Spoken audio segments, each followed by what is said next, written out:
ടുനെറ്റ് news കാലാവസ്ഥാ വാർത്തയിലേക്ക് സ്വാഗതം. കേരളത്തിൽ മാർച്ച് മാസത്തിൽ സാധാരണയേക്കാൾ ചൂട് കൂടാൻ സാധ്യതയെന്ന് കേന്ദ്ര കാലാവസ്ഥാ നിരീക്ഷണ വിഭാഗം.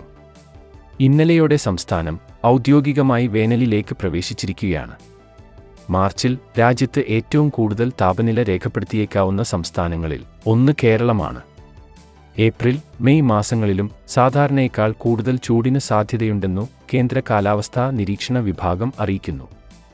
രാജ്യത്ത് വരും ദിവസങ്ങളിൽ ഉഷ്ണതരംഗ ദിനങ്ങൾ വർദ്ധിക്കുമെന്ന് കാലാവസ്ഥാ വിഭാഗം മുന്നറിയിപ്പ് നൽകുന്നു. വടക്കുപടിഞ്ഞാറൻ ഇന്ത്യ, വടക്കുകിഴക്കൻ ഇന്ത്യ, മധ്യേന്ത്യ, തെക്കേ ഇന്ത്യൻ സംസ്ഥാനങ്ങളിൽ ചിലയിടങ്ങളിൽ സാധാരണ രീതിയിലോ സാധാരണയേക്കാൾ കുറവോ താപനിലയുണ്ടാകും. ദക്ഷിണേന്ത്യയിൽ പകൽ താപനിലയിലും രാത്രി താപനിലയിലും സാധാരണയിൽ കൂടുതലായി അനുഭവപ്പെടും. കേരളത്തിനൊപ്പം തമിഴ്നാട്ടിലും തെക്കുകിഴക്കൻ കർണാടകയിലും ചൂട് കൂടും. കേരളത്തിൽ വയനാട് ജില്ലയിലാകും താരതമ്യേന ചൂടിൽ കുറവുണ്ടാകുക.